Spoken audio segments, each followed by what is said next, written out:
ഇന്ത്യയുടെ സ്വാതന്ത്ര്യ സമര ചരിത്രത്തിൽ വളരെ പ്രധാനപ്പെട്ട ഒരു വ്യക്തിത്വത്തെ നേരത്തെ പരാമർശിക്കുകയുണ്ടായി, മൗലാന അബുൽ കലാം ആസാദ്.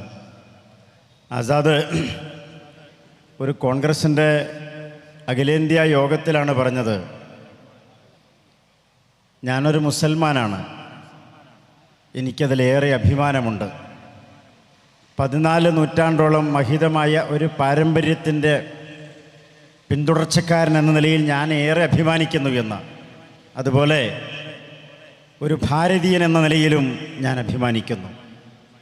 ഏതാണ്ട് വിശ്വാസികളായ മുസ്ലിങ്ങളൊക്കെ ഈ ഒരു മാനസികാവസ്ഥയിലാണ് സ്വാതന്ത്ര്യലബ്ധിക്ക് മുമ്പും ശേഷവുമൊക്കെ ഈ മണ്ണിൽ ജീവിച്ചിട്ടുള്ളത്.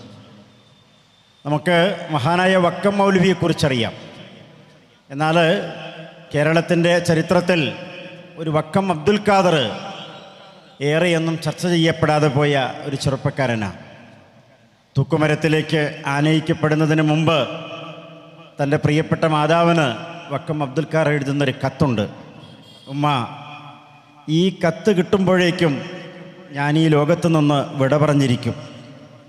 എന്നാൽ എൻ്റെ അവസാന നിമിഷങ്ങൾക്ക് സാക്ഷികളായ ആരെയെങ്കിലും നിങ്ങൾക്ക് കാണാൻ അവസരമുണ്ടായാൽ ഈ മകൻ്റെ പേരിൽ നിങ്ങളേറെ അഭിമാനിക്കും.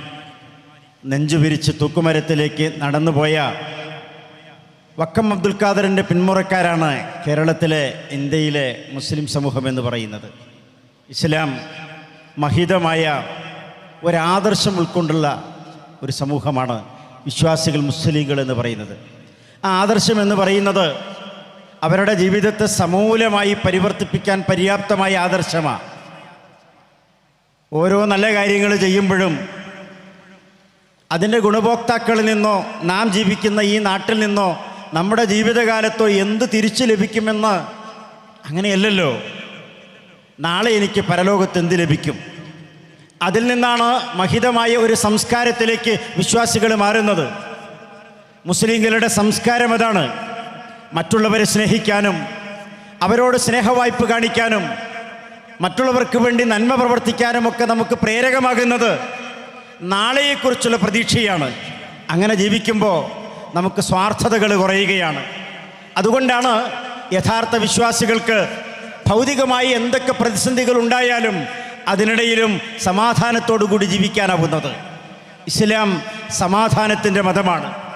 സമാധാനത്തിൻ്റെ ഈ മതത്തെ വികലമാക്കാനും അതിനെ മോശമായ രീതിയിൽ ചിത്രീകരിക്കാനും ആരൊക്കെ ശ്രമിച്ചാലും ഇസ്ലാം ഇസ്ലാമായി തന്നെ നിലനിൽക്കും. അതുകൊണ്ട് നെഞ്ചുയർത്തി വളരെ ധൈര്യത്തോടും സുസ്ഥിരതയോടും കൂടി പറയാനുള്ളത്, ഒരു പേടിയുമില്ലാതെ പറയാനും നമ്മൾ നിർവഹിക്കാനുള്ള കാര്യങ്ങൾ ഭംഗിയായി സമയബന്ധിതമായി നിർവഹിക്കാനുമൊക്കെ മുസ്ലിം ജനസാമാന്യത്തിന്, യഥാർത്ഥ വിശ്വാസികൾക്ക് കഴിയുന്നു. ഇവിടെ ചർച്ച ചെയ്യപ്പെട്ട വിഷയങ്ങൾ കേരളീയ പൊതുസമൂഹം ചർച്ച ചെയ്യണമെന്ന താല്പര്യത്തോടു കൂടിയാണ് നമ്മൾ ഉച്ചഭാഷണിയിലൂടെ, സോഷ്യൽ മീഡിയയിലൂടെ ലോകത്തോട് പറഞ്ഞിട്ടുള്ളത്. വളരെ സന്തോഷകരമായ ഒരു സാഹചര്യം കേരളത്തിൻ്റെ കോണുകളിൽ നിന്നൊക്കെ നമുക്ക് ഇന്നത്തെ സാഹചര്യത്തിലും കേൾക്കാനും കാണാനുമൊക്കെ കഴിയുന്നു. കേരളം പൂർണ്ണമായി ഉത്തരേന്ത്യ പോലെ, കിഴക്കൻ ഇന്ത്യ പോലെ മാറിയിട്ടില്ല. അവിടെയും ഇവിടെയുമൊക്കെ നന്മയുടെ തുരുത്തുകൾ ധാരാളം നമുക്ക് കാണാനാവുന്നു. അതെന്തുകൊണ്ടാണ്? അവനവൻ്റെ മതത്തെയും അവനവൻ ജീവിക്കുന്ന പരിസരങ്ങളെയുമൊക്കെ നന്നായി മനസ്സിലാക്കിയ ഒരു സമൂഹം ഇവിടെ ഉള്ളതുകൊണ്ട് അതിൽ വിശ്വാസികൾക്ക്, മുസ്ലിങ്ങൾക്ക്, ഇസ്ലാമിൻ്റെ അനുയായികൾക്ക് വലിയ ഒരു പങ്ക് നിർവഹിക്കാനുണ്ടെന്ന് ഈ സമൂഹത്തെ, സദസ്സിനെ ബോധ്യപ്പെടുത്തിക്കൊണ്ട് വാക്കുകൾ ചുരുക്കുന്നു.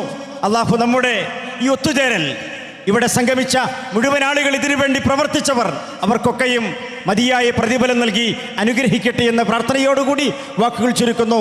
വാഹിർ ദഅ്വാന അനിൽ ഹംദുലില്ലാഹി റബ്ബിൽ ആലമീൻ. വസ്സലാമു അലൈക്കും വറഹ്മത്തുള്ളാഹി.